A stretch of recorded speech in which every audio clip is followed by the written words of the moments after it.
Very much. Namaskaram. I'm going to speak only for a couple of minutes because I've already told you about Diya and the We Are One and the connection to Ebenezer. And then I'm going to request Susheel Jain to say a couple of words. My grandfather on my mother's side in 1922 became the first editor of the Hindu newspaper. The first English newspaper published in Chennai, but it became popular throughout India. And due to that, and his understanding of constitutional law, he ended up becoming Mahatma Gandhi's private secretary and going with him to the first roundtable conference in London and then to the second roundtable conference. But if you recall, at some point, Winston Churchill said, "Why am I negotiating with this man?" And what Churchill did not understand was the power of the man and of how he lived his life. So I wanted to read you something which struck me because Gandhiji, as we all know, was Gujarati, but he knew and seemed to know all languages. He also seemed to know actually all religions and traditions. There's a Gujarati didactic stanza. It gripped my mind and heart. Its precept, return good for evil, became my guiding principle. It became such a passion with me that I began numerous experiments in it. This concept that good will triumph over evil, which, as you know, is embedded in many of our traditions. And Gandhiji then quotes the wonderful lines of this stanza in his autobiography. He says, "For a bowl of water, give a goodly meal. For a kindly greeting, bow thy down with zeal. For a simple penny, pay thou back with gold. If thy life be rescued, life do not withhold. Thus the words and actions of the wise regard, every little service tenfold thy reward. But the truly noble know all men as one, and return with gladness, good for evil done." It is not just profound, but it struck me as saying everything about why we are doing what we are doing today, and perhaps in many ways what you are doing today. And so I say to you that this particular poem in Gujarati closely resembles several scriptures, including, you should know, the teachings of Jesus at the Sermon on the Mount, which is why that was also a favorite of his, and a stanza in the Bhagavad Gita, which he also used vividly. So I do tell young people, history matters. Great men like this are born but once in perhaps millennium. They matter. And their teachings and their words and their wisdom carries on, but you have to apply it. You have to make it relevant. And then you have to not only make it relevant, you have to practice it. Thank you very much. I was not really an adult founding member of Jaina, but a youth founding member. I migrated at the age of 14 to this country, and that was just a few years ago. So don't let age me here. But today the Jaina, the Federation of Jain Organizations, started with 5 chapters. Today we are 79 chapters around North America. That includes Canada, with 175,000 Jains that are practicing Jains. A spin-off of that, and I, as a youth member, we always looked at the Jaina as in the spiritual leaders and where we guided us. But we looked at there was a shortfall, that we wanted to make sure that when we perform as services, that we also economically uplift our communities as well, which is something that our temples are not able to do, or get some engagements even on the Capitol Hill from the business perspective. So there was a missing link about how we can relate with the work that Shekharji is doing, but he cannot do it with SSVT or other organization or even as a USJT. So we have a very strong organization in India. It's called JITO International Trade Organization with 16,000 members and in 27 different countries, and we have 6 chapters of those here. So just kind of brief. Gandhiji always believed, and actually his, kind of go over, always believed in equality and making sure inclusiveness. And with that, nothing of a selfish reason whatsoever. So as we know, what are some of the important, Gandhiji had a number of important influences throughout his life. And one of those influences were, of course, the Jainism, the tradition of Jainism and the teachings of the non-violence.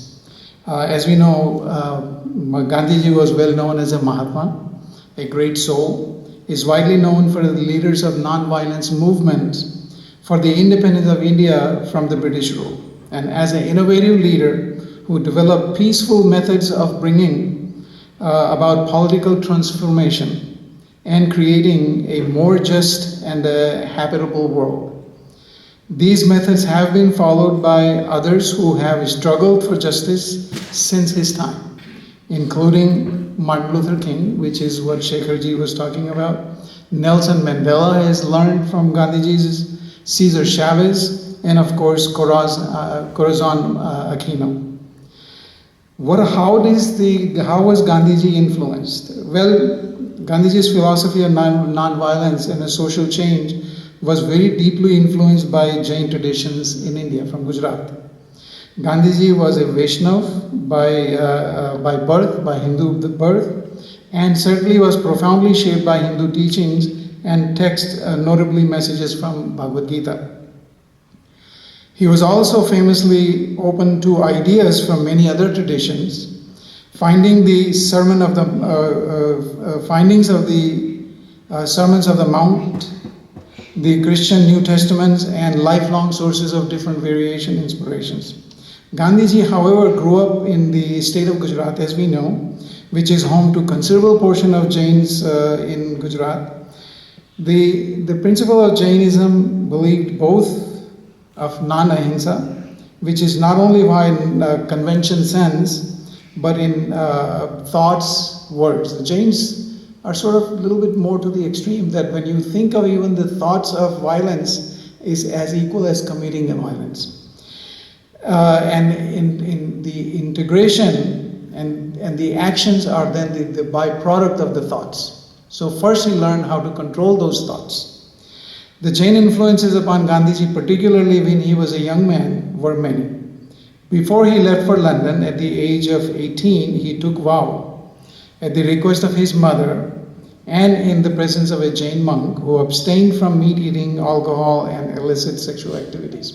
So this is when our children go abroad, we take them to our gurus and say, okay, these are the things that you're not going to do overseas, even though you may have those opportunities. When he was going to London for education, so his mother took him to that guru, and he actually took. With intermarriages between the two communities are very common in Gujarat among the Patel and the Jains. Mother was afraid that maybe he will just get distracted and maybe bring in a spouse that is not of our tradition. So that was one of his concern. His mother was influenced by Srimad Rajchandraji, which Veerchandji Gandhi was another influence. Young Gandhi also had close relationship with prominent Jain lay leaders such as Srimad Rajchandra Jain and Veerchand Raghavji Jain, who actually came in 1886, I believe, to a world parliament religion as a discussion. In addition to meeting personally Gandhiji, these two of them had a very lengthy correspondence. And Gandhi later credited Rajchandraji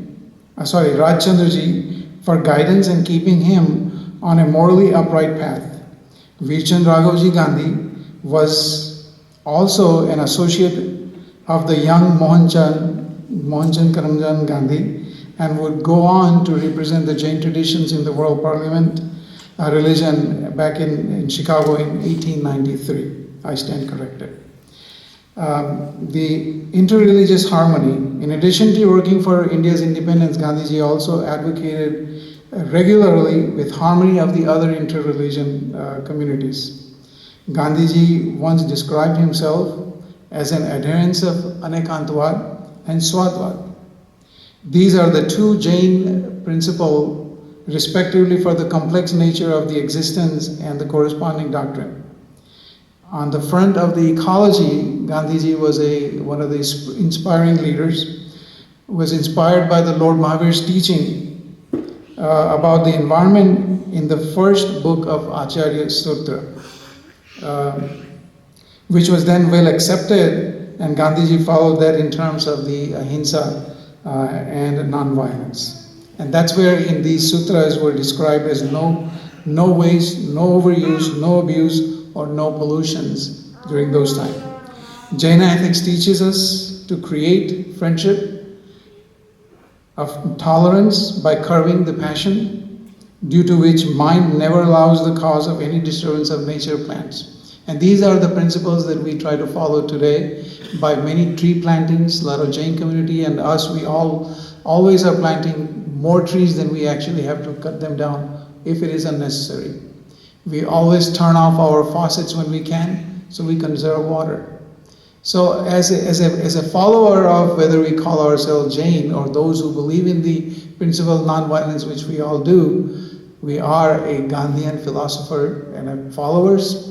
And just wanted to connect those dots with the Gandhiji and the Jainism and what we have been practicing, all of us together.